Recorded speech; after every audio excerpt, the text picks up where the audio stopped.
si les parece. Desde el Espacio Cultural Utopías queremos darle una cálida y bienvenida, agradecerles profundamente por acompañarnos en este encuentro. Para quienes construimos este espacio, cada actividad es una apuesta al diálogo, a la cultura, al pensamiento crítico y a la construcción colectiva de una sociedad más justa e igualitaria. Por eso, recibir hoy a Dora tiene para nosotros un significado muy especial. Dora es una de las voces más comprometidas de la Argentina, historiadora, socióloga, investigadora, docente y referente indiscutida de los feminismos latinoamericanos. Ha dedicado su vida a recuperar las historias, las luchas y los aportes de las mujeres y diversidades, ayudándonos a comprender nuestro pasado y a imaginar futuros más democráticos. Su trayectoria académica es inmensa, pero también lo es su compromiso con las causas populares, con los derechos humanos, con la igualdad y con la ampliación de derechos de nuestro pueblo han conquistado a lo largo de los años. Para Utopías es un verdadero honor que haya aceptado la invitación de compartir este momento en nuestra comunidad, en General Belgrano, y en este espacio que cree profundamente en la cultura como herramienta de transformación. Gracias, Dora, por acompañarnos. Gracias por tu trabajo, tu compromiso y por seguir inspirando a generaciones enteras a pensar, debatir y construir una sociedad más justa. Le pedimos un fuerte aplauso para Dora.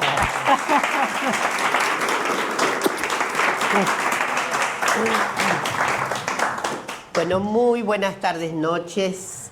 Está un poco destemplado el tiempo, pero ya van a venir épocas mejores. Gracias, Jimena, porque se suscitó de manera instagrámica, ¿no? Así es. Como suelen ocurrir las cosas hoy, ¿no? Y yo inmediatamente dije que sí, para mí es devoción militante. Entonces, más allá de que salgo de la cama, literalmente, porque me acometieron esos virus bien connotados, pero estoy con las vacunas, etcétera, etcétera. De todas maneras, creo que lo de Tati, la muerte de Tati, a mí particularmente me afectó mucho. Yo tenía un vínculo muy estrecho, aunque fuera más telemático que cuerpo a cuerpo, ¿no? Nos veíamos muy a menudo en todas las actividades obvias y ululantes, como dicen en Brasil. Pero no estaba en mi calendario que se muriera ahora, la verdad. Yo creí que, en fin, que nos iba a aguantar todavía algún par de años. Pero bueno, las cosas son así. Así que bueno, muchas gracias por las utopías, por lo que representa estar juntas, juntos, juntes esta noche. Así que yo voy a tratar de hablar unos 30, 40 minutos. En cuanto vea que aparecen los primeros bostezos, ya sé que tengo que parar. Entonces, y para que ustedes puedan preguntar con mucha libertad. Bueno, desde luego estamos pasando una temporada muy invernal, planetariamente hablando. Quiero decir que las extremas derechas han ido tomando un lugar a propósito de acogimientos electorales. No se trata de golpes, no se trata de perturbaciones ominosas en la sociedad, se trata de elegibilidades. Está claro lo que quiero decir. Lo cual torna muy dramática la circunstancia. Es cierto que en cada lugar las extremas derechas deben, obviamente, acabamos de tener la derrota de una extrema derecha, como la norteamericana, más allá de lo que Trump quiera o no decir, es una virtual derrota, lo disfrace como quiera. Pero bueno, tiene otras cosas temerarias Trump. Y voy a comenzar diciendo que parte de la derecha planetaria es Trump, de la extrema derecha. Yo no sé si ustedes saben que además de las tortuosas circunstancias de erradicar a las personas que hace muchos años viven en Estados Unidos, arrancarles la ciudadanía norteamericana, impedir, por ejemplo, que el equipo de Irán pueda pernoctar en territorio americano, la consolidación de este constructo antimigratorio es el AICE. Me dijeron últimamente que le quieren cambiar de nombre para ver si le ponen en vez de AICE, que es como más cerca de hielo, algo más parecido a lindo, no sé qué. La verdad es que la turbulencia Trump estaba bastante prevista, habida cuenta las dificultades internas de la sociedad norteamericana en este momento, lo que parece muy notable y es cómo arraigan las extremas derechas en grupos que están decapitados socialmente, de alguna manera de decirlos. Es increíble, ¿no? Hay una adhesión a la extrema derecha en grupos que sucumben al horror de la extrema derecha inmediatamente, ¿sí? Porque son alcanzados inmediatamente. No hay, de hecho, les voy a contar una anécdota. Estaba este año en México participando de un precioso congreso de educación popular, estábamos en el hotel y al lado nuestro, mi marido y yo, al lado nuestro había una mesa con 3 personas, claramente una era mexicana, la otra no, el señor hablaba bastante en inglés y de repente mi marido dice, estábamos muy cerca, mesa a mesa, como se suele estar en esos lugares, en esos no lugares, diría un gran sociólogo. Y mi marido, muy alegre, me dice, mira, hay pan de muerto. Estábamos en Oaxaca. El pan de muerto es un pan que se usa el 1 y 2 de noviembre. Y que es una calavera, es un pan calavera, que lo come todo el mundo, con enorme fruición, gusto y antojo, porque si no hay pan de muertos, no. Dejo para otro momento y otra oportunidad los elementos antropológicos que están vinculados a ello en México. Y entonces la señora le advierte a mi marido, la vecina de la mesa, señor, le quiero decir que lo que usted está comiendo no es pan de muertos, es, efectivamente, en México hay un pancito que es una conchita, shell, ¿no? Como si fuera, efectivamente, la caparazón de un marisco, ¿no? Y entonces le dice, no, lo que usted está comiendo es conchita. Bueno, perdón, que se... Y ahí le preguntamos si usted es mexicana. Sí, dice, pero hace mucho que vivo en Estados Unidos. Y entonces le digo, hago este comentario. Tremendo momento para ser mexicana en Estados Unidos. No, me dice. Nosotros estamos muy encantados con la política de Trump. Dice, yo soy ciudadana. Le dije, perdón, cuídese muy bien. Porque ser ciudadana norteamericana con origen mexicano no le asegura absolutamente nada. De hecho, ustedes saben que el ICE se llevó por delante y desalojó de Estados Unidos un grupo bastante grande que tenía ciudadanía. Bueno, en suma, ven ustedes lo que quiero narrar, ¿no? Una señora que en lugar de tener la identificación que corresponde, tiene la identificación con el agresor. ¿Qué me cuentan? Bueno, eso es una de las conquistas tremendas que hacen las extremas derechas. Y ustedes seguramente conocen a más de una persona que efectivamente ha votado contra sí. Pero no es la primera vez que ocurre. Estas extremas derechas, y ahora sí bajo directamente a lo que quiero narrarles, tienen algunas peculiaridades que los hacen heterogéneos. Las extremas derechas planetarias no son todas homogéneamente redondas en todas las percepciones, sensibilidades, sentimientos y valores. Por ejemplo, Trump es lo que dice Siri Hasbet. Siri Hasbet es una extraordinaria escritora norteamericana que no tiene ningún impedimento en comparar a Trump con Hitler, porque dice que el supremacismo que derrama Trump, vieron que ayer se sentó en el headset y dijo, yo soy el jefe, ¿no? Lo dijo en broma, pero Freud lo explica, ¿no? Entonces, ese supremacismo norteamericano que le da derechos a... Desistió de Groenlandia, pero le tenía ganas. No desiste de nuestro Atlántico Sur, como no desiste de invadir más y más a ninguno de nuestros países. Invasiones, algunas muy, muy directas, muy materialmente ungidas y otras no tan materiales, pero igualmente tangibles, ¿no? Como por ejemplo, hay evidencias de la falta de soberanía que tendremos en poco tiempo de continuar este estado calamitoso de gobernanza. Entonces no me quiero perder y decirles, ven, ahí hay una diferencia. Hay algunos nacionalistas, Trump, que cree que su imperio es el imperio.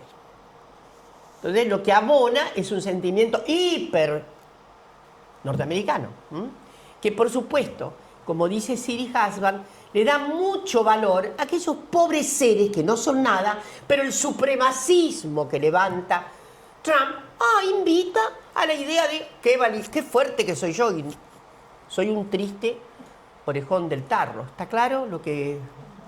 En ese punto dice Siri Husband que ahí hay mucho parecido. Esa necesidad del supremacismo, el autoritarismo, el hecho que en Estados Unidos haya lo había previsto ya en el primer gobierno de Trump, pero yo les digo algo, el detrimento absoluto del crédito en la ciencia, algo patético, porque la derecha, el liberalismo, ha sido íntimo amigo del iluminismo, del factor racional de la ciencia. A ver si hay un repertorio más amigo de la racionalidad científica, del hipercientificismo inclusive, que el trazado liberal que viene desde el siglo XVII, XVIII y XIX, ¿no? Ese crédito absoluto en la ciencia que se ha modificado por un esoterismo trepidante. El esoterismo que lleva a que algunos miembros locales de la extrema derecha sean terraplanistas, por ejemplo, o nieguen absolutamente el cambio climático. No hay cambio climático, ¿está claro? No lo hay. Todo esto es mentira, es un invento de la ciencia. Y así las cosas. En eso se parecen mucho todos. En el nacionalismo, por ejemplo, el caso de Víctor Orbán, que acaba de perder las elecciones en Hungría, no creemos que mejore demasiado la posición ultra de derecha de Orbán. Orbán vino ganando elecciones, modificó la Constitución en orden a impedir que ningún inmigrante ponga un pie en Hungría. El nacionalismo de Orbán era exacerbado, ahora perdió la parada, pero por ejemplo está penalizado en Hungría la asistencia a una persona inmigrante. Ustedes ven un inmigrante muerto en la calle, no se puede atender, so pena de que venga una penalización. Ustedes saben que él quiso perimetrar y de hecho ha impedido que aquella gente que viene vía Turquía, sirios devastados que van entrando, y que ha impedido que pongan un pie del lado de Hungría. En general, esa dramática inmigración ha estado buscando que Austria llegara a otros países, Alemania, Austria, pero no podían pisar. Eso le dio muchos problemas con la Unión Europea, de la que forma parte Hungría, ¿no? Pero inclusive hubo un gran litigio acerca del cierre de una universidad, un caso que ocurrió en el 2011, muy sabido dentro de nuestras cofradías y confederaciones académicas. Entonces es diferente. El caso de Meloni en Italia también, ella es muy nacionalista, al punto que inclusive se opuso a Trump. Ustedes saben que Giorgia Meloni, que ha sido militante fascista desde que tenía 15, 16 años. No de un partido de extrema derecha, de un partido fascista. De aquellos que decimos, es un partido de extrema derecha, no, de reivindicaciones del Duce. Entonces, pero últimamente ella estaba muy contrariada con la supremacía trumpiana. De hecho, no le gustó nada eso, en defensa de Italia, digamos, ¿no? No es tan exacerbada anti-inmigrantes, pero lo es. Y bueno, Vox en España también es anti-inmigrantes, como ustedes saben. Pero el común denominador de todas estas extremas derechas es la misoginia, la fórmula hiperpatriarcal, el odio a los feminismos y el odio a las divergencias sexogenéricas. Así de fácil. Al mismo tiempo, esa desconfianza en la ciencia, como les digo, que después retomo al final, la desconfianza en la ciencia básica, no solo en las ciencias sociales. ¿Por qué? Porque el pensamiento crítico no se aguanta y porque el pensamiento, lo único que quieren en esta tecnofeudalismo, le llaman algunos a esta idiosincrática posición de adueñarse de cuestiones que van a tener obviamente un desempeño tremendo, IA, todo lo que es plataforma, etcétera, etcétera, etcétera. Ese común denominador es ese odio a los feminismos, a los que hacen responsables de disparates. Creo que la última noticia que ustedes deben tener es que las feministas somos responsables de la caída dramática de la tasa de natalidad. Es tan torpe el pensamiento ese, tan torpe, tan bruto. Acá debe haber mucha querida gente docente. Y sí, por ahí sí lo hay. Mucha. Y quiero decirles que seguramente, seguro, alguna vez repasaron las páginas de lo que se llama un fenómeno demográfico que transcurre desde el siglo XIX, inexorable, XVIII, mediados del XIX, que se llama transición demográfica. ¿Ma qué cosa es la transición demográfica? La transición demográfica es una revolución silenciosa que hacen las mujeres, por las cuales no quieren tener más de, lentamente tenían, mi tatarabuela debía tener 10, después se fue sumiendo, mi abuela tuvo como 10 hijos, pero todas las generaciones que siguieron en la Argentina hicieron de la Argentina un país de transición demográfica. Cae la tasa de mortalidad, cae la tasa de natalidad. El fenómeno no tiene una explicación más que en una introspección acerca de la subjetividad transfemenina. Sobre todo de nuestras tatarabuelas, las que vinieron a Argentina, sí, italianas, gallegas, etcétera, etcétera. ¿Qué pasa? Un cambio enorme de sensibilidades, enorme.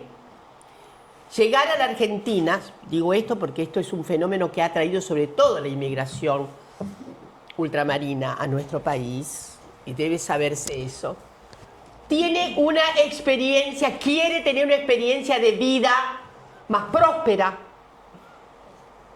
menos dificultada por los dolores, menos trágica, que se le mueran, los niños morían. Y ahí el misterio. Posición reductora del número de hijos, sin mucha interpelación a filosofías, ¿está claro? El feminismo era raquítico en la Argentina, así era raquítico, cuando la Argentina comienza un tránsito pionero en América del Sur, junto con Uruguay, de que antes de bajar la tasa de mortalidad, ya baja la tasa de natalidad. Yo hice un trabajo hace muchos años dedicado a 1920, a los pavores que tenían los reaccionarios y conservadores. ¿Cómo está bajando la tasa de natalidad? Nos vamos a quedar sin población. Les quiero asegurar que ninguna feminista en aquel periodo hacía propaganda, tenga menos hijos. ¿Salvo quiénes? Porque también lo he estudiado mucho. Todo lo que digo, lo digo a sabiendas, está claro, porque he investigado. Para eso me pagó el CONICET tantos años. O sea que no es ninguna ventaja es obligación elemental. Miren, en los años 20 la tasa cae, es evidente que las mujeres tienen un cambio notable, las polleras se acortan, los pelos se cortan, todo lo que ustedes quieran. Lo que se llama un fenómeno de matriz cultural de muchas dimensiones, ¿no? La vida comienza a ser, a pesar de que se sale de la Primera Guerra Mundial, y entonces las expectativas muy humanas es no quiero sufrir tanto. No quiero pensar en lo que pueden sufrir mis hijos. ¿Se entendió lo que quise decir, no? Entonces, contra la voluntad de los muchachos, seguramente, las mujeres hacían tretas, muchas tretas. Les aclaro que el coitus interruptus no impedía quedar recontra embarazada, así que, pero era lo que más se usaba. Pero se empezaron a usar, obviamente, y sí, y la gente transitó mucho el aborto en nuestro país, muchísimo. Muchas murieron, lamentablemente. Pero era, eso es lo que explica que si mi abuela tuvo 10, Mi madre solo tuvo 3. Y ustedes reconocen eso. Es raro encontrar. Si son 2 gestiones, se puede encontrar un hombre. Pero si es una sola gestión, es más difícil. Entonces, gente, por favor, cuando las feministas renacieron en los años 60, hay un primer largo feminismo de muchos colores que llega hasta después de la Segunda Guerra Mundial. Llega hasta ahí. El propósito no era antinatalista. Las mujeres no había teoría feminista, había aciertos. Virginia Woolf había escrito su precioso libro Un cuarto propio y 3 guineas. Ya había ¿cómo decirlo? Un señalamiento grave a la potestad patriarcal de los varones, pero todavía no había teoría densa. Para eso tuvimos que esperar los años 60, en que gente como yo militábamos radicalmente, pero no éramos feministas. Eso iba a venir después. Nos parecía que era una actitud burguesa, como pensaba mucha gente progresista, Así que los feminismos que efectivamente se reencendieron en la década 60, 70, cuando acá estábamos en plena agitación, y después, obviamente, caída mortal con el terrorismo de Estado y demás, las que nos fuimos, las que tuvimos la suerte de salir exiliadas, nos tornamos feministas afuera. Dijimos, pero qué barbaridad. Y yo he contado tantas veces, voy a contar una vez más. Yo me prefiguraba feminista, es verdad. Yo tenía muchas cosas que eran muy propias. Una familia muy progre, mi madre un deber ser terrible, ¿no? No les cuento. Pero muy alentadora de la libertad en ese punto. Yo me acuerdo que no había debate contra el aborto en mi familia porque era tácito, que cómo eso se iba a impedir, ¿no? Y así que y lo que más me gustaba, que lo he contado, era ganarle discusiones a los varones.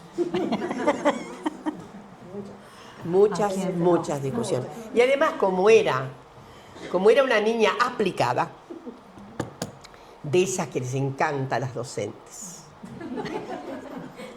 de esas que siempre dejamos bien a las docentes. O sea que es una peligrosa circunstancia, ¿no? Y yo leía, y además en mi casa lo que más había era libros, porque mi papá era director de escuelas. Entonces, tenía una ventaja enorme. Así que discutir con un varón que ahora han cambiado mucho los chicos, pero en la época eran realmente muy fatigados de entrada para estudiar.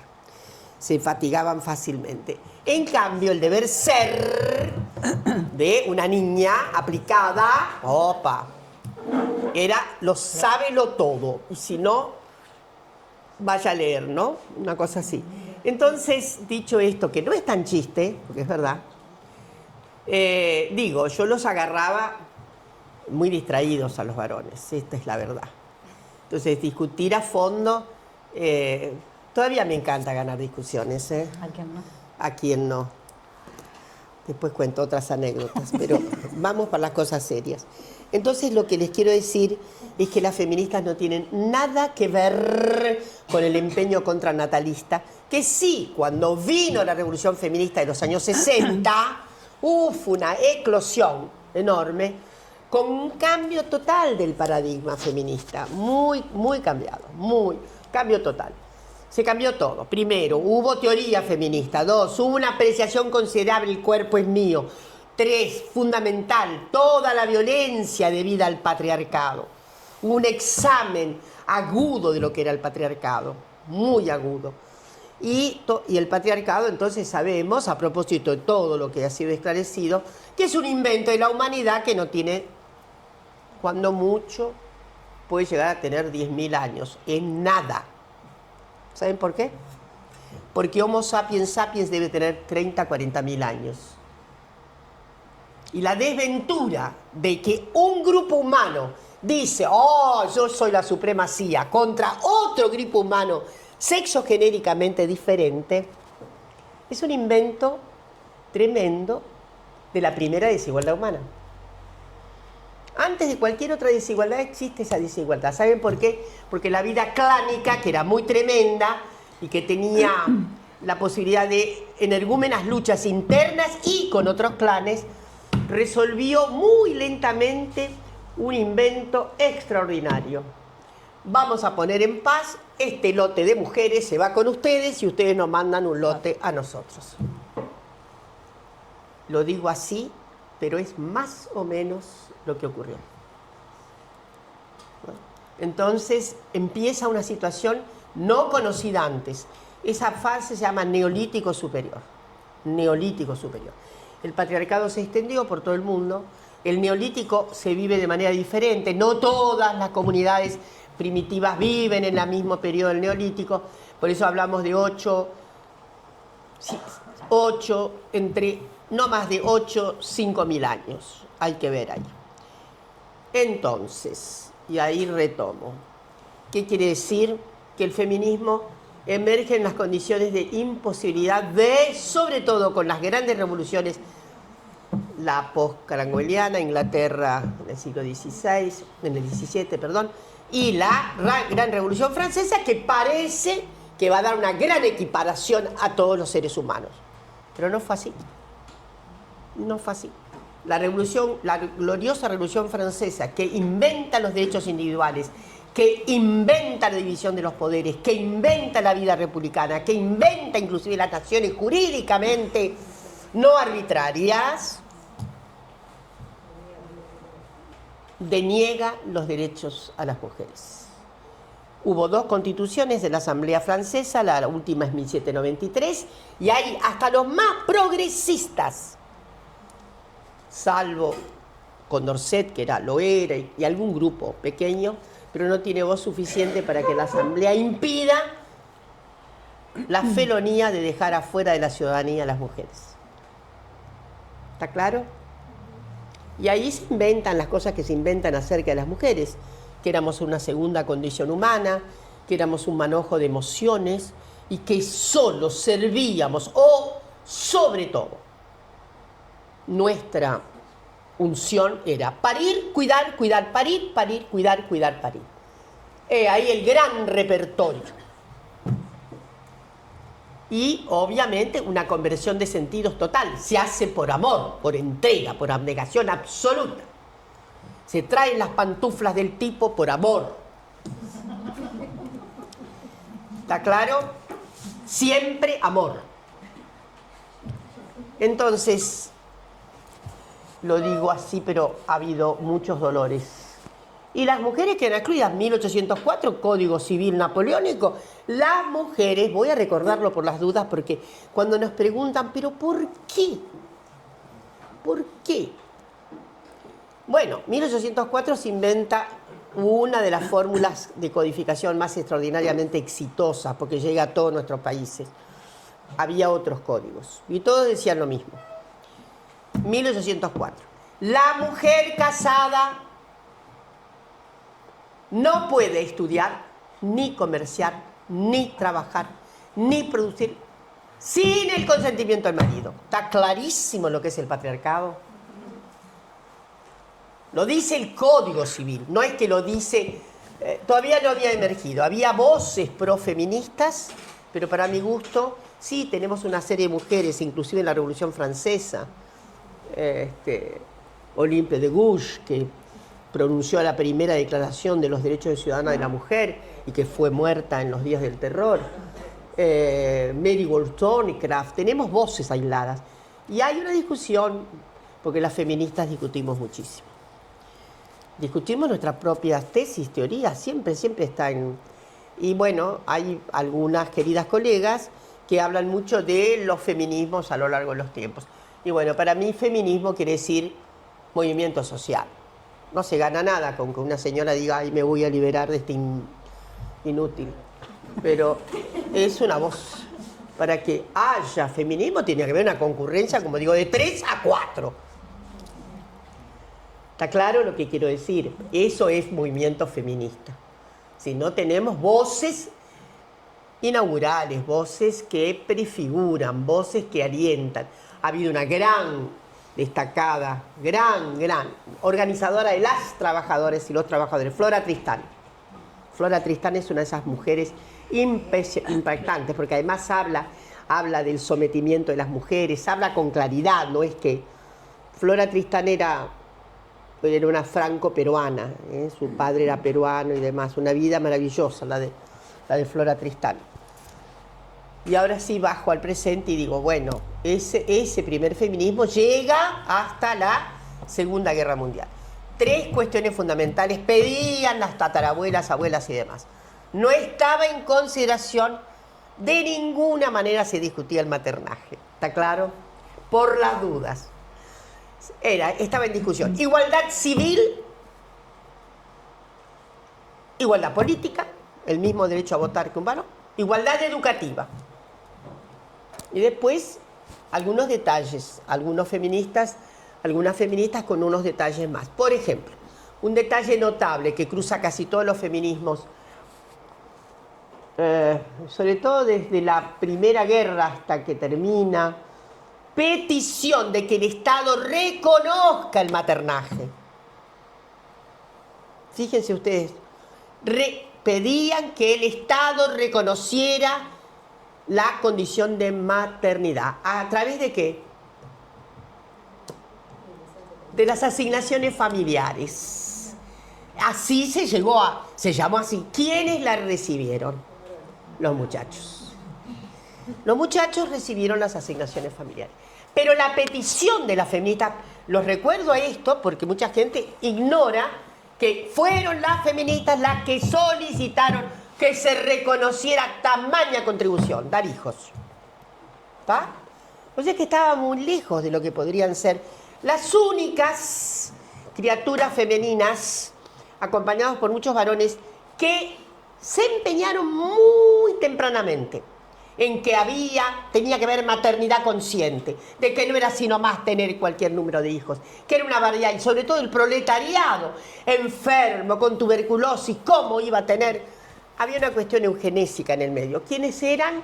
Mis viejos amigos los verdaderos y las verdaderas anarquistas, que no eran feministas, porque para las anarquistas conquistar derecho es contraproducente con la antijuridicidad que quieren particular. Bueno, si no creemos en las leyes, ¿cómo vamos a pedir leyes?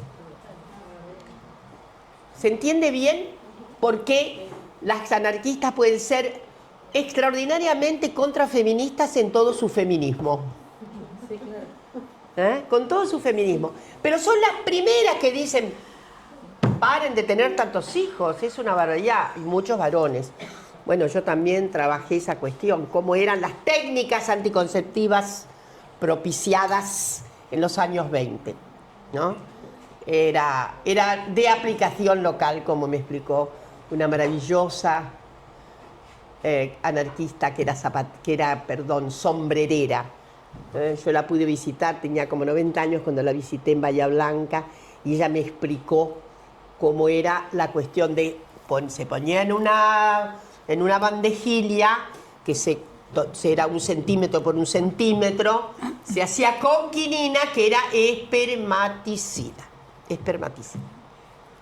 Y entonces cuando yo le pregunté, pero hija, de aplicación local, cada vez que había un acto sexual, pues había que aplicarse la tal pastillita. ¿Qué tal? No me digan que no aprendieron algo esta noche, ¿eh?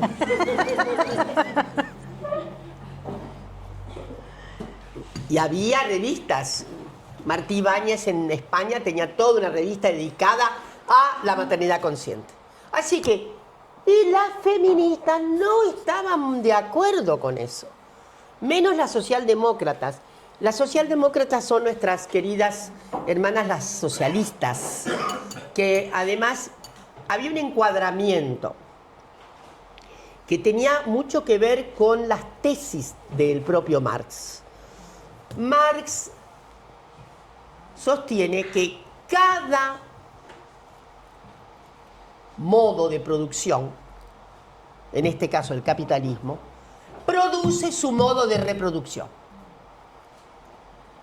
Y que casi se combina.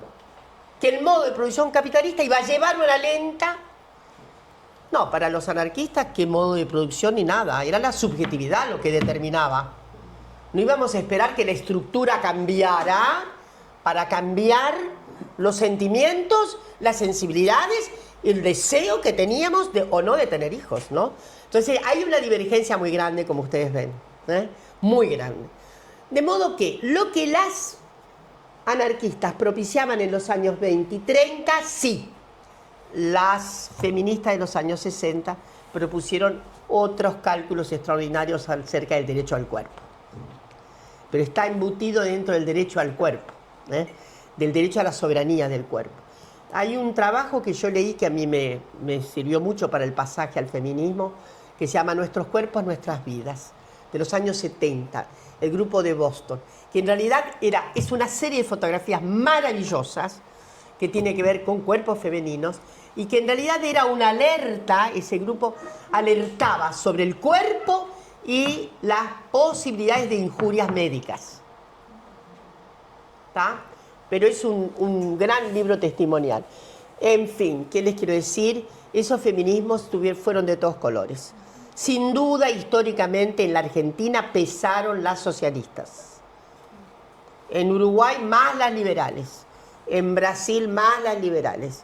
En México, un producto, ese feminismo que tiene muchísimo que ver con me refiero a la tradición, de dónde vienen tradiciones feministas. En la Argentina, un pie importante son las viejas socialistas. Las librepensadoras, etcétera, etcétera. Que bueno, después hubo una conversión impresionante, insisto, en los años 60, 70, con cruces de todos los calados, ¿no? El liberalismo el liberalismo radicalizado, ¿no? Tuvo siempre una impronta profeminista. Piensen ustedes en una figura tan profeminista como John Stuart Mill, a quien hoy los liberales no pueden ver porque es lo mismo que el inodoro, ¿está claro? Así que ustedes saben que es una cosa extraña. Los liberales detestan su tradición liberal. ¿Lo sabían? Pregúntense cómo puede haber un odio tan grande a los feminismos que gran parte de la primera evolución feminista se debe a gran parte de las liberales. Liberales, algunas eran de convicciones religiosas, Seneca Falls, 1848 es el primer, pero no me quiero ir, y ya llego al presente y digo, esos feminismos que tenemos de los 60, 70 para acá fueron productores y productores de sentidos, de diatribas, de discusiones enormes, porque hay feminismo de todos los colores y además creo que, gracias hijo, ay, pero mirá lo que es este servicio, nada de... Pero no me hagas convencer del patriarcado. Así que...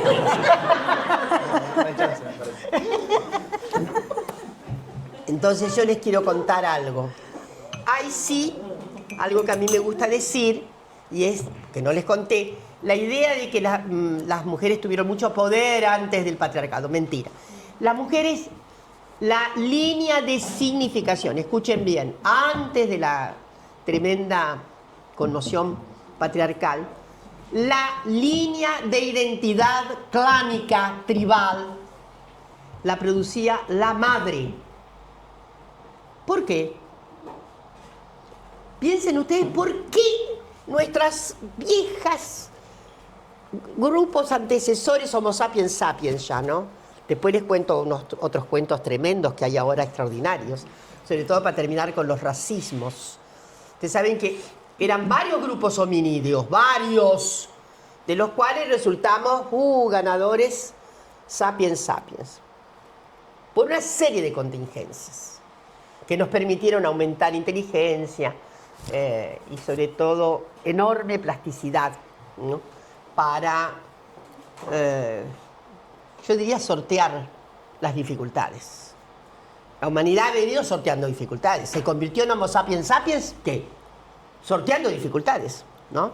Entonces, yo les quiero decir que uno de los grupos hominidios, de los cuales seguramente oyen hablar mucho, son los hominidios neandertal, ¿no es cierto? Sí. Los neandertal desaparecieron y por ahí, 40.000 años atrás.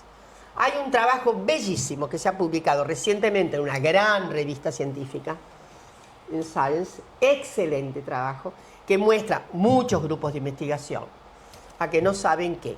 Se supone que Homo sapiens, su primera estacionalidad es África, ¿no? Y que de África redundamos en modificaciones para un lado y para el otro, y Homo sapiens. Neandertal ocupaba más la región europea histórica. Pero son los Neandertal, ¿no? Bueno, son hominidios de otra escala. En ese trabajo se muestra que la población europea, eso es para desmentir todo el racismo, la fórmula, yo diría, execrable de la distinción racista que está tan de moda en las extremas derechas por esto de la anti-inmigración y tal, etcétera, etcétera.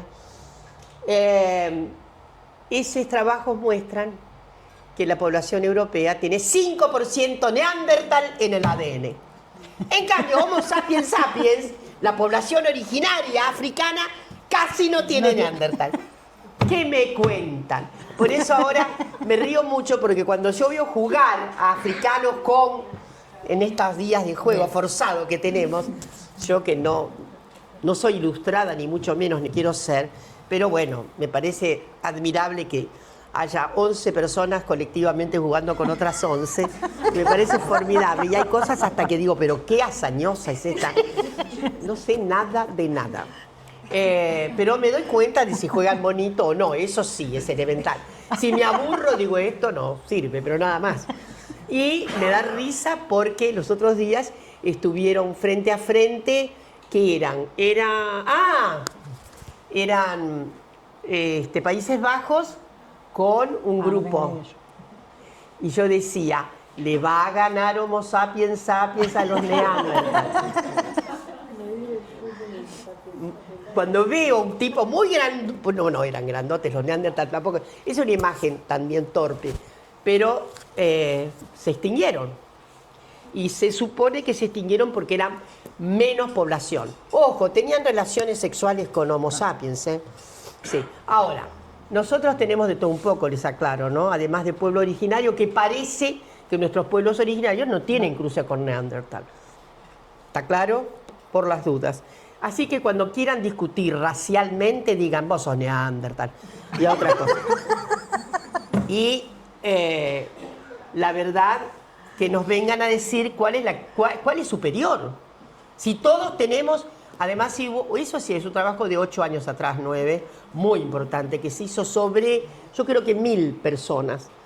Todas las personas de esa gran muestra que se hizo hace muchos años y que rindió mucho y lamentablemente no está de moda, todas tienen algo en el ADN común. Todas las personas tenemos una parte de nuestro ADN común. Entonces, me fui muy lejos, pero estoy cerquita. No. Ahora aterrizo y digo, me parece que la cuestión de las discriminaciones contra los feminismos derivan de un tremendo, temerario susto que les da nuestra posición antipatriarcal, no antivarón. Y voy a aclarar, el feminismo no tiene nada que ver con la supuesta idea de una guerra contra los varones. Es una sistemática posición contra el patriarcado.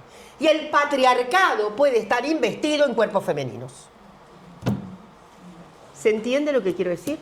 Sí. Hay mucho patriarca con cuerpo femenino. Y a toda hora lo vemos, hasta en la televisión.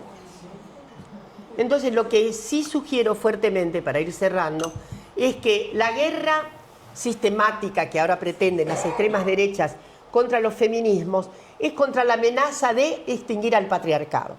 Y ellos suponen que eso es una deriva del marxismo, lo cual es otra ridiculez.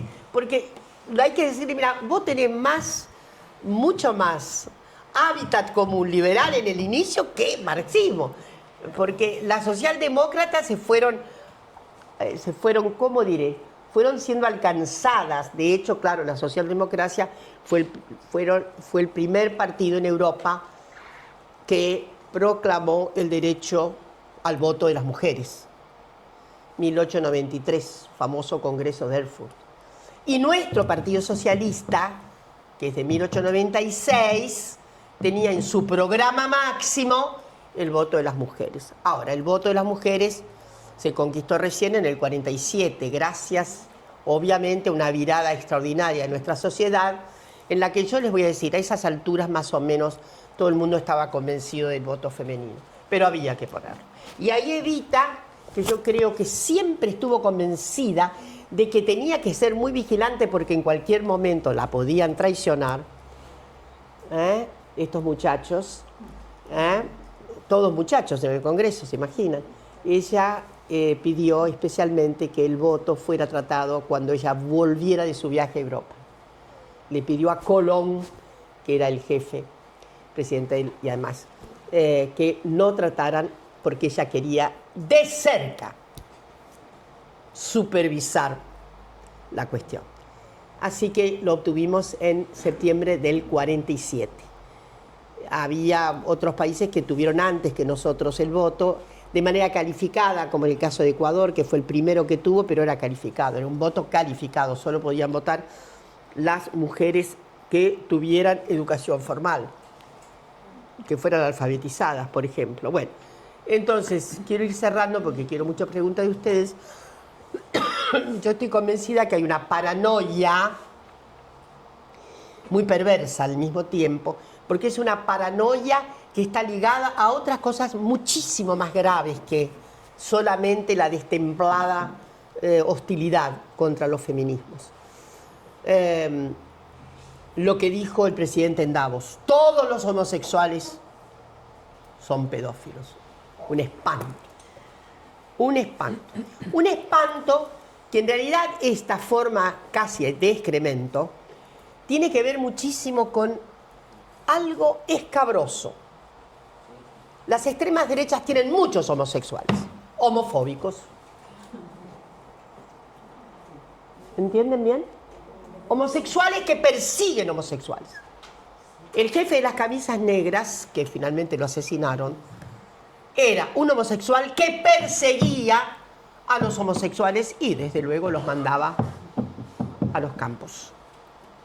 No me hagan hablar de más esta noche, pero les quiero advertir de que vean bien quiénes son los homófobos que tenemos en nuestra liturgia nacional. Vean bien. Y obviamente creo que lo que más los asusta es la otra cosa que voy, y ahora sí termino, son negacionistas de la ciencia, son negacionistas del cambio climático. Para ellos que se destruya el hábitat natural, venga y destrúyalo. Sea extractivista al máximo, sáquele todo. Total, nosotros no queremos en ninguna cosa de esto que se llama cambio climático por exceso brutal de rapiña a la propia naturaleza. ¿Les importa la naturaleza? Nada. Eso sí. La lógica de la ideología contra el género se ampara en un crédito enorme en la naturaleza naturanda moral que todo lo sabe y lo rige. ¿No les parece que es un oxímoron brutal?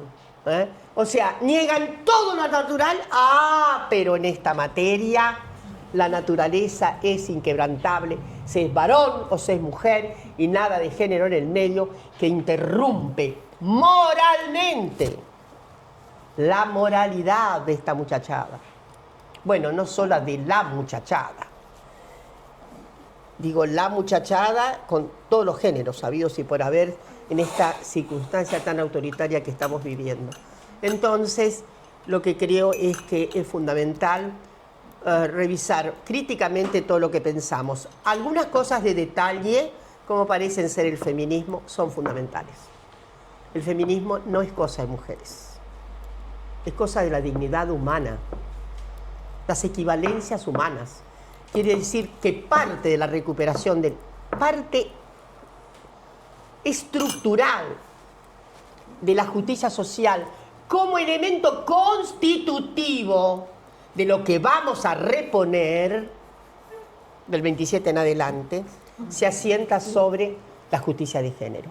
No hay justicia social sin justicia de género. Y no hay justicia de género que pueda sobrevivir a injusticias sociales. ¿Listo? Preguntas y demás. Bueno, ¿quién querrá preguntar? ¿Quién querrá romper el hielo? Ana no. Ah, estamos muy bien. Sí, vamos muy bien con el tiempo. Sí, sí, sí. No está todo dicho, no, por favor. No, claro que no. Puede haber disensos, puede haber opiniones. May. No, primero agradecerle que esté acá. Me encanta su forma de hablar, los tonos, como los eleva, como los baja, la pasión. Ay, eso es para hablar, eso es una trampa. Para captar la atención, claro. Y no me llamó la atención, pero es difícil por ahí que alguien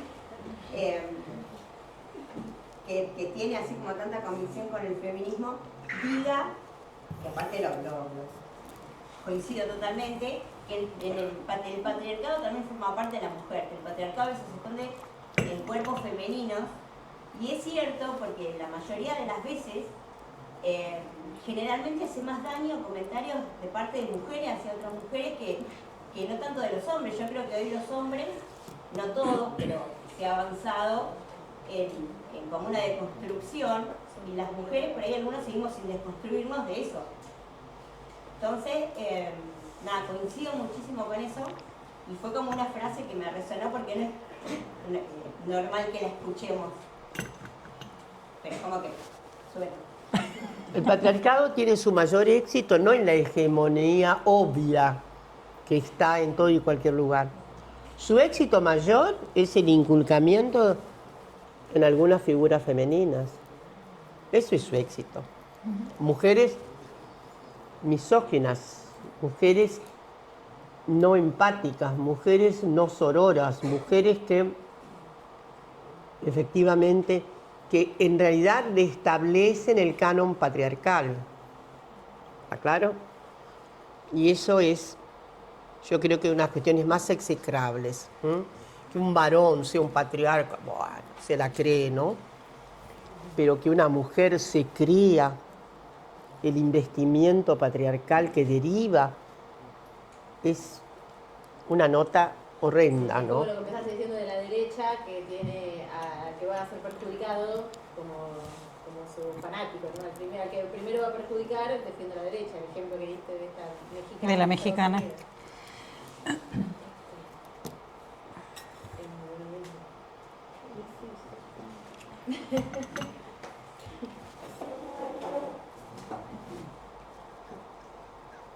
Con calma. Muchachos. Vos te tomás el té. Me comí una galletita. Sí, está muy bien, está para eso. Porque esta es la hora Y es en que yo ¿Te ceno. entendía?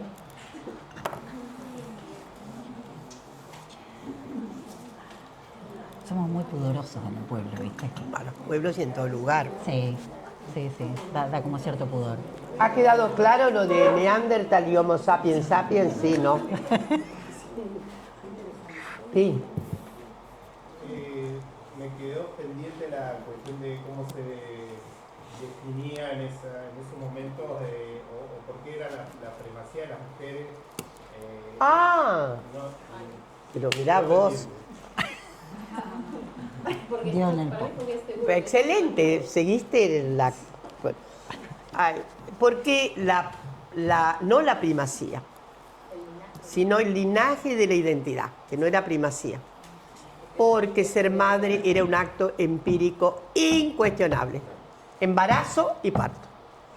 Ahora, queridos varones, compañeros, la paternidad, un misterio. ¿La paternidad fue un misterio hasta cuándo? Vamos. Hasta hace 70 años, 50 años. 1950, década del desarrollo extraordinario de la biología molecular. Y le deben mucho a una mujer, Rosalind Franklin. que fue una de las mayores investigadoras en el área de el descubrimiento de la doble hélice del ADN. ¿Ustedes sabían lo que era ignorar la paternidad? Era de buena fe. No había cómo. ¿Sabían que no había cómo comprobar la paternidad? Un análisis de sangre no era nada. No había medio de comprobar. La revolución la hace los años 50 y ahí a Rosalind Franklin, que era una mujer muy notable, era una cristalógrafa que se especializó absolutamente. Ella era una joven hija de un banquero, origen judío. El banquero, que tenía una serie, no sé, creo que eran 5 hermanos, tenía el destino común esperable para las mujeres, un buen casamiento. Pero la chica era una científica así muy acuciada por el querer saber. De modo que fue a la universidad. Les aclaro que las universidades británicas se abrieron a las mujeres, la de Londres mucho antes, pero las Oxford y Cambridge se abrieron a que no saben cuándo. La década del 60 del siglo XIX, 1868-1869. Lenta apertura de casas universitarias para mujeres. De hecho, le imprimen 2 colleges a cada una. Un lío bárbaro, los varones no querían saber nada, como ustedes pueden imaginar. Y les quiero decir algo, tanto Oxford como Cambridge no titulaban igualmente a varones que mujeres. Era por excepción el degree compartido. ¿Se entiende bien lo que quiero decir? Terminabas la carrera, Jimena. Te ibas de uno de los colleges, creo que era el Trinity. Te ibas, pero tu degree, tu diploma completo, era una excepción si se te daba. A que no saben cuándo, desde cuándo Oxford y Cambridge tienen que titular igualmente a sus egresadas. Por supuesto, hubo excepciones, es el caso de Rosalind Franklin, es el caso de alguna historiadora muy extraordinaria, ¿no? Había excepciones, pero era caso por caso. No era que te titulaba la... 1948. Montón. 1948 se consagró la equivalencia de las titulaciones de Oxford-Cambridge. Sin duda, la Universidad de Londres fue muy privilegiada en esto de recibir mujeres más tempranamente y titularlas igual, porque la Universidad de Londres tiene una tradición muy impactante. Otro día podemos hablar de esto largo. En realidad, ahí se pone de moda que en las universidades, tanto en Oxford, Cambridge y casi todas, los profesores deben ser clérigos también. Clérigos. ¿Para qué? Para afianzar la moralidad.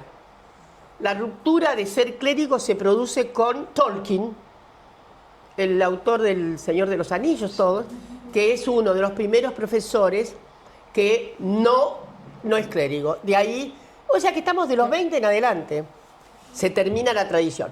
Esa tradición tengo que todavía ocultar más porque hay diferencias, pero respecto de, sobre todo se reforzó con los colleges de mujeres, para evitar que hubiera... Entonces, fíjense qué impresionante. El Londres sí, y déjenme explicar por qué. Londres era, porque eso conté lo de los clérigos, era una universidad abierta que recibía a disidentes religiosos. No en todas se recibía, miren ustedes. La de Londres era urbi et orbi, recibía a disidentes religiosos. Cuando habla de disidentes religiosos se está hablando claramente del nomenclador anglicano, porque obviamente después el anglicanismo se interrumpió con algunas nuevas formulaciones religiosas, el metodismo, por ejemplo, que fue obviamente la iglesia creada por los sectores populares, ¿no? Es muy interesante lo del metodismo. Pero bueno, déjenme decir que Londres estaba abierto para varias comunidades disidentes en términos religiosos. En eso cupieron las mujeres, que era una disidencia, digamos. Claro. Entonces, Londres tuvo una aptitud mucho más abierta.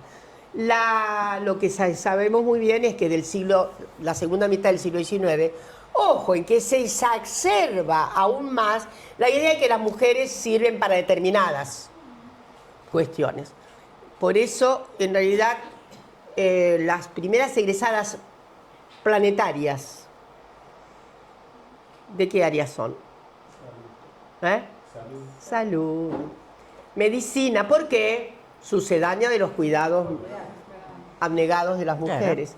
Entonces, sí, todo lo que tenía que ver con obstetricia y medicina, y hubo cuestiones muy interesantes.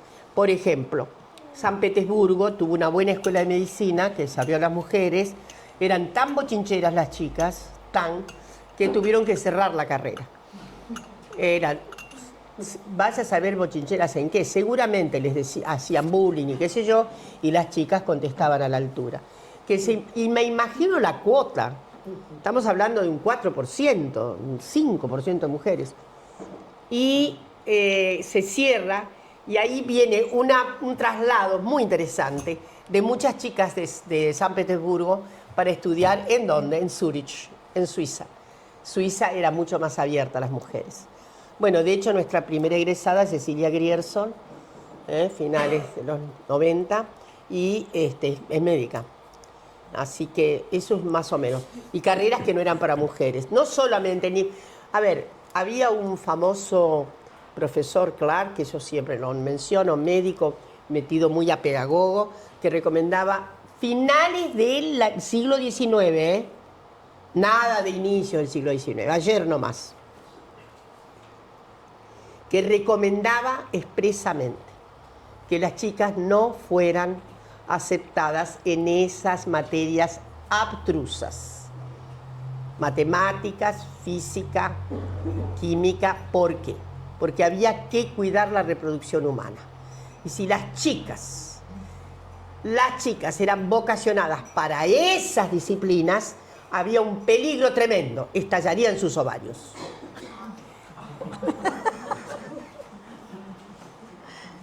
Estas ideologías eran patéticamente comunes, ¿eh? No crean ustedes. Para colmo, como ya estábamos frente al gran espectáculo, digo, para mí hay dos grandes revoluciones, tres, Copérnico una, la otra es Darwin, Wallace. La teoría de la evolución de las especies es una teoría extraordinaria. ¿Saben lo que es la ruptura de esas teorías? Impresionante, ¿no? Y hoy la biología molecular. Son para mí las tres grandes revoluciones que hemos producido, yo diría, en los últimos 500 años. Todavía faltan muchas para hacer. Pero me refiero a aquellas que tienen hoy día, hay un crédito muy claro en pasar esto a una tecnoposibilidad que es compleja, ¿no? Es compleja. Ahí no he leído la encíclica de... la última encíclica, la tengo que leer porque es una diatriba fuerte contra la imposición manipuladora de la IA, ¿no? Es un problema. Entonces, la situación es, las mujeres estaban tan postergadas por la simetría patriarcal que no puede extrañar que muchos varones sintieran empatía y simpatía. Seneca Falls tuvo un 25%, la primera asamblea feminista que conocemos, 1848, Capilla Metodista, en el estado de Nueva York, primera reunión de casi 90 personas. Había el 20% de varones. Había mucho feminista en la época. Y bueno, digo, John Stuart Mill escribe su precioso libro El sujetamiento de las mujeres, o la esclavitud femenina también ha sido traducido. Es tremendo ese texto, que es cierto que muy inspirado. Todo lo que hizo John Stuart Mill lo hizo a medias con su querida compañera Enriqueta. Todos los textos de John Stuart Mill. Y bueno, la esclavitud femenina es impresionante.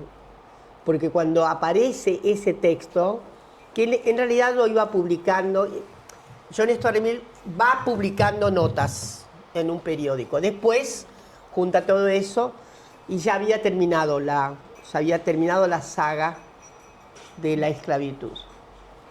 Porque gran parte de esas primeras feministas, que todavía no se llaman feministas, feminismo es el nombre que se le puso al movimiento gracias a una gran ironía. Sí. Déjenme terminar lo de John Stuart Mill. John Stuart Mill dice, el texto lo pueden encontrar en internet, si no lo encuentran a mano. Casi al inicio, subsiste una esclavitud abominable, la esclavitud de las mujeres. Entonces, yo les iba a contar, me disparé y les quería comentar otra anécdota con relación a, bueno, no sé, algo les quería decir. El origen del feminismo. El origen, Claro. exactamente, gracias. El término feminismo, todo indica, fue usado de manera bullying por Alejandro Dumas hijo, que era un señor muy conservador. Alejandro Dumas hijo es un señor reaccionario. En Francia, a finales del siglo XIX, se establece un gran debate, obviamente, entre posturas liberales, etc., en torno de el divorcio vincular. Un civilismo elemental, ¿no? Civilismo elemental. Bueno, nosotros demoramos mucho tiempo. Nosotros tuvimos recién el 54 y después cayó con la Libertadora y recién tuvimos reposición del divorcio vincular, con la reposición de la democracia, ¿no? Bueno, ahí les cuento. Alejandro Dumas hace un ataque a los varones franceses que están defendiendo el divorcio vincular. Y les dice, ces féminismes, ces feministes. Los trata en sorna de feministas. Y una gran militante francesa, Hubertine Auclair, tenía una publicación muy hermosa que se llamaba La Citoyenne, la ciudadana. Y toma el mote y dice, claro, no son feministas. Y ahí comienza a usarse el término feminismo. Pero hasta ese momento no se identificaban así con la nomenclatura. Así que hasta eso es muy interesante. Y bueno, estoy convencidísima de que ha habido muchos hombres a lo largo de los tiempos, muy amigos de la... Yo diría de cierta... ¿Cuál es el aspecto más, yo creo, grotesco de la desigualdad? Es la presunción de que un tipo humano tiene todos los elementos y todas las posibilidades del que el otro carece, ¿no? Es una grosería desde el punto de vista... Lo que se ha perdido la humanidad, ¿no? En ese no reconocimiento, que se extiende desde luego a todo lo que se vulnera en materia de discriminación por causa racial, por causa social, por causa de clase, ¿no? Pero lo que quiero decir es que cuando inventamos humanamente el patriarcado, no había otra desigualdad, no había lucha de clases, no es imposible esperar semejante argumentación en el Neolítico superior. Quiere decir que la primera división tajante es una división sexogenérica, ¿está? Después vienen las otras apreciaciones tan duras de la discriminación, ¿no? Más cuestiones.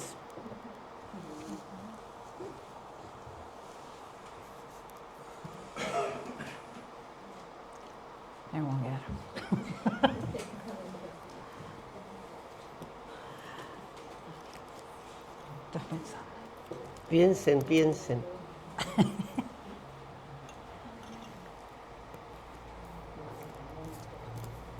Allá al fondo. Dime. No, estaba intentando animarme, más que nada, porque la verdad que muchas gracias por estar hoy acá. Es muy importante para nosotros esta conversación que hace aquí en el espacio. Estaba tratando de armar una idea para conversarla. Digo, este es un espacio político, el feminismo es un movimiento político y nosotras somos trabajadoras del Ministerio de Educación de Axel y también militantes, ¿no? Y hay bueno, y estamos acá también por Cristina. Digo, yo cuando era muy piba no hubo un acercamiento a otra cosa que no sea las cadenas nacionales tan cuestionadas de Cristina y fue lo que a mí en esa juventud, en un pueblo, me convocó a pensar y a mirarla, y había algo de ella que me convocaba y algo que se me despertó, ¿no?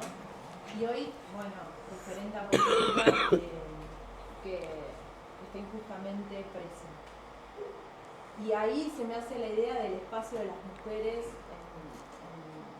en los espacios políticos, pero bueno, de militancia ya sabemos, acá la gran mayoría somos mujeres y demás. Pero la pregunta también está en los espacios de decisión política, que también estamos siendo parte, y a veces los lugares de decisión y las mesas chicas de conversación sobre definiciones políticas, no digo que no haya mujeres, pero es en desigualdad el número, ¿no? Y cuando nosotros llegamos a esos lugares, por supuesto encontramos varones, hombres mucho más formados que nosotros. Porque nosotros estuvimos mientras estamos en esos espacios, estamos cuidando, ¿no? Cuidando hijos, cuidando madres, haciendo tareas domésticas. Entonces, por supuesto que si, más allá que haya una mesa de igualdad de 3 y 3, los varones van a estar, o encontramos varones formados, porque tuvieron un tiempo, ¿no?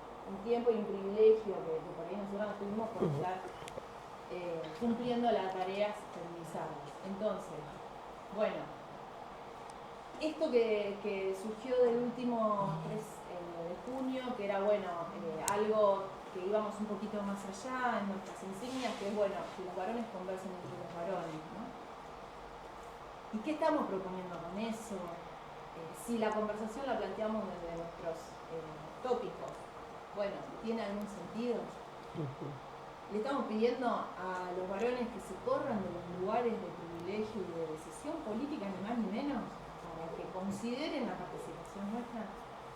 Es una expresión de fe y de esperanza, porque por supuesto, pero también es algo muy complejo, ¿no? ¿Cómo te llamas? Vanina. Vanina. Yo te puedo asegurar que vos estás mucho mejor formada que el 90% de los varones que van a competir duramente en las mesas. Jamás se les ocurra pensar qué formados que están los hombres en la política en la Argentina, qué augustas majestades de inteligencia se ven en el Congreso y en esos lugares. Pero jamás. Son dos cosas diferentes. Una es la vieja hegemonía que perdura, por más que en el peronismo ha habido una circunstancia muy peculiar. Y además Evita es demarcatoria. Porque con Evita, más allá de la hegemonía patriarcal, es la primera vez en América Latina que la política se torna en cuasi femenina. Porque Evita es colosal. ¿Está claro? Imagínate si Evita iba a permitir que dijeran que ella era menos formada que el idiota Que tenían la vez. Pero digo eso porque no hay que permitirse, jamás, ni se te ocurra. La otra cuestión es cómo hay sororidad para arremeter juntas.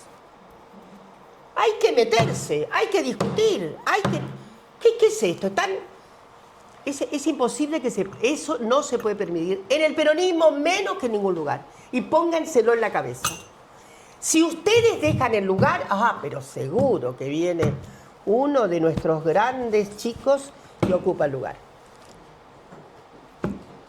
Esto es elemental. A esto se llama justamente ¿qué? Lance de poder, ¿no? Desde luego, imagínense que yo no voy a desasistir la idea de poder. La de poder es. Ahora, a mí, existencialmente, filosóficamente, me importa mucho más el término potencia. Porque poder significa que alguien hace lo que yo mando a hacer aunque no quiera. Y es cierto, el poder político, el poder que nos nutre, toda la relación humana es de poder. Pero yo estoy siempre haciendo que la gente piense en potencia, porque potencia es mucho más igual. La potencia que tuvieron las madres, las abuelas, la potencia que tiene Cristina. Potencia, que no quiere decir imponer, quiere decir atención que yo voy a jugar exactamente y no voy a ceder este lugar, pero por potencia, por una ingeniería de subjetividad, por una fuerza. Y desde luego las mujeres tienen que amucharse.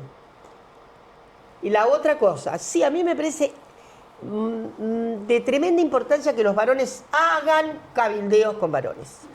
Las mujeres no tenemos mucho que decir en ese lugar. Podemos decir, miren, necesitamos que hagan cabildeos, pero necesitamos que haya autocuestionamientos, necesitamos que se piensen en la mochila pesada, necesitamos que piense gran parte de los homicidios. Desde luego los femicidios son patriarcales, pero gran parte de los homicidios también son patriarcales. ¿O ustedes creen que un tipo mata a otro por venganza? Porque yo soy más que vos. Porque, ¿qué es eso? Eso es posición patriarcal, quiero decirles. Gran parte, concurrencia. Este es mi lugar, no te lo voy a ceder. Y porque tiene el inculcamiento, pegale, matalo. ¿No es ese el régimen de acomodación que tenemos en la docencia intradoméstica? Pagale más fuerte, vos no permités cagar. Todas esas cosas son el inculcamiento nuestro de cada día, ¿no? ¿Sí o no? Sí. Bueno, ¿y qué es eso? Patriarca. Por eso, yo quiero convencer a la muchachada varón que piense un poco más, ¿no? Y no digo que, a ver, porque por ahí se confunden los tantos y dicen, ay, hay gente un poco, yo diría, un poco insensata. Matriarcado, Dios nos libre y guarde. Imagínense.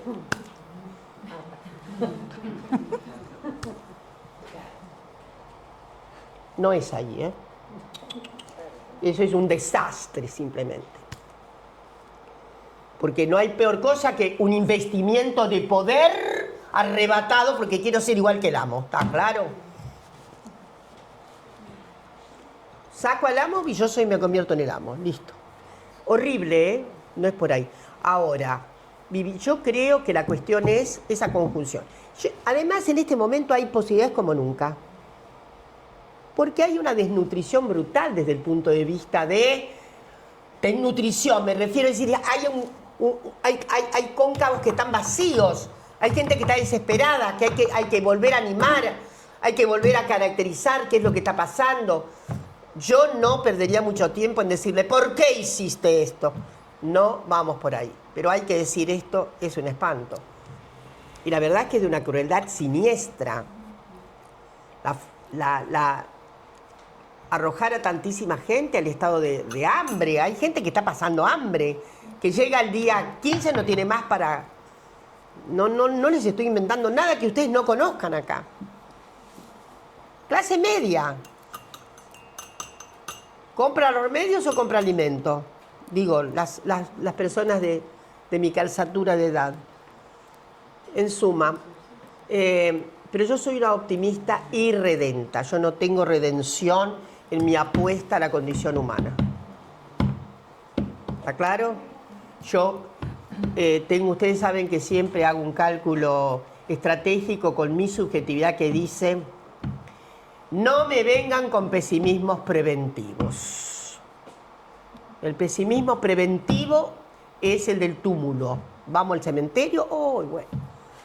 Ahora, nuestro desafío como condición humana es justamente vencer las adversidades, si no, hay que pensar en cómo hicimos la evolución también. Por eso yo invito mucho a hablar de historia, cuando se quiere sobre todo comentar mucha idea de renovación con las jóvenes generaciones. Porque a los chicos les encanta el cuentito de Neandertal, no saben cómo disfrutan. Lo he visto, me di cuenta de que era muy impactante, porque tuve que ir a dar una clase muy simpática al curso de educación secundaria del Club Atlético Independiente. Y pobres chicos, chiques, les habían obligado a leer unas páginas de mi libro. Entonces estaban todos muy con el librito, ¿verdad? Y por supuesto yo tuve que dar la clase y comencé por lo que yo creo que es más divertido. Nuestros tremendos orígenes, ¿no? Pensarnos cómo salimos de la situación cuadrúpeda, pasamos para esta situación, pasamos para el dedo pulgar en oposición, que es nuestro primer instrumento, y el desarrollo del aparato fonador, porque hay gente que cree que nosotros automáticamente podemos hablar. No podemos hablar si no hay otro ser humano al lado, no podemos hablar. Somos la especie más débil. Sí, la más desarrollada, la más inteligente, pero la única diferencia extraordinaria nuestra, siempre lo digo, ¿cuál es la diferencia que tenemos Homo sapiens sapiens del resto de las especies? Ustedes dirán la inteligencia, cómo hablamos, cómo habla la señora esta y todo lo demás. No, pero no es por ahí. Lo que nos diferencia es que orden simbólico. Somos los únicos. Somos la única especie que tiene orden simbólico. ¿Qué quiere decir? Tiene norma interna. A veces demasiado poco crítica, demasiado apegada a pero que nos permite sacudirnos. El orden simbólico es lenguaje, y gran parte, porque el lenguaje nos hace sujetos, y gran parte de eso es inclusive inconsciente. Este es el otro chiste. Pero es lo que nos permite motorización. Movilización como seres humanos. Es el orden simbólico. Es lo que creemos, en lo que apostamos, en lo que le damos valor y en lo que tenemos que cambiar, porque si nos damos cuenta de que soy una tronca, hay algo tiene que decirme. ¿Está claro? Pero esta habilitación del humano a mí me parece la mayor competencia que tenemos. El otro es un ser humano. Qué notable, aunque piense diferente que yo, finalmente somos unos seres humanos y nos entendemos, aunque el otro no hable nada de nuestro idioma, pero nos ha pasado. Andar por el mundo y entendernos a como dé. Bueno, esa capacidad de lo humano solo puede tener un rendimiento. Transformar, transformar, transformar.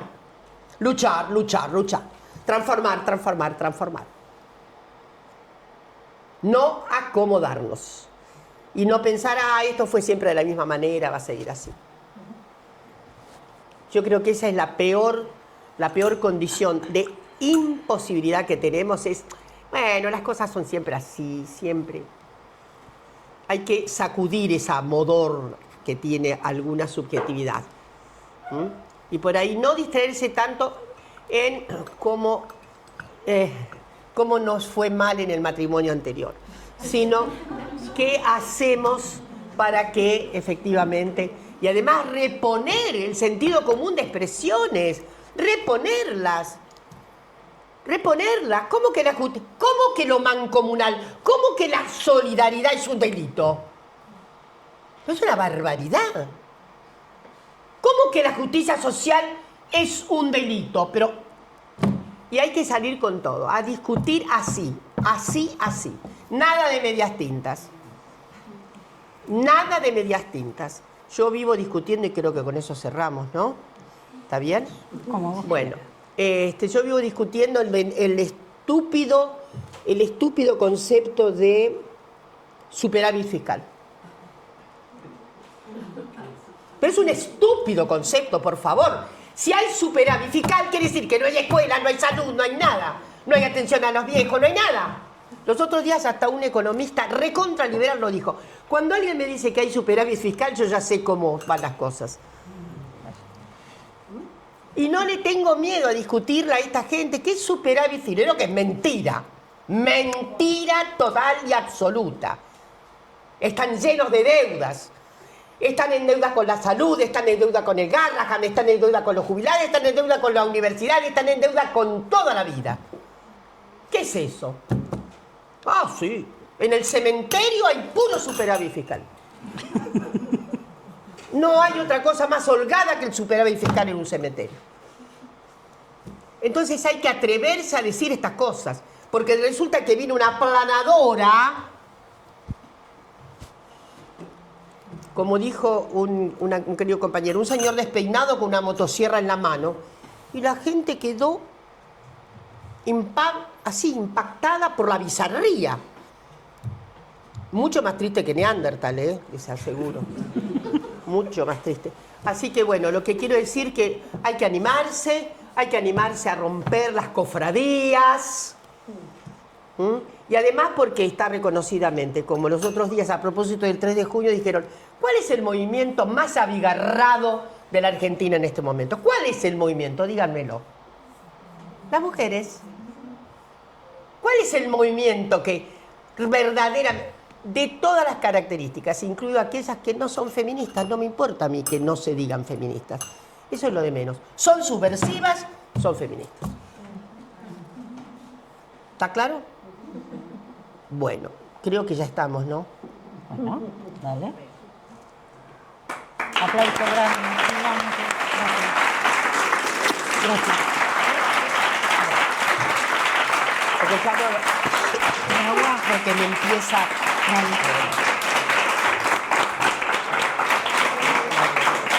Bueno, vamos con los chicos del espacio cultural, vamos a hacer entrega de un presente. Ah, en presente. Sí, ahí van a venir los chicos del Centro Yo Juvenil, me pongo esto porque... porque Dora se está recuperando. No, acá está, mira. Te entregamos todo. Gastón, Ay. Anita, Tommy, Mariana, Pero gracias, Ariel, Gracias por también. y darnos esta super charla. Y A esto es del CEP, que ahí tenemos a Maga, que es la directora. Son producciones locales. Oh, esto. Producen los chicos allá en la escuela, en el CEP número 1. El CEP. Maga es la directora. Oh, muchas Gaby es la gracias. secretaria. Chicos. Estamos oh. todos. Es un grupo de mujeres emprendedoras. rudas, se Hermosísimo. llama. Y Ya lo voy a hacen- estrenar, Dale. Que para ver. el desarrollo de rudas ayudó mucho el Ministerio de Mujeres acompañando el proyecto y entregando subsidios. Hermosísimo. Y acá voy a mostrar todos los regalos. Dale. Esto- Una velita aromática, Ah, ¿y esto qué es? un jaboncito. Un jabón. No lo va a todo usar natural. nadie más que yo. No, por supuesto. Y acá. Acá hay unos ¿Y stickers. esto qué extraordinario? Y esto es ¿Qué crema para las manos. Ah, esto es lo que más viene. Todo hacen allá las chicas en...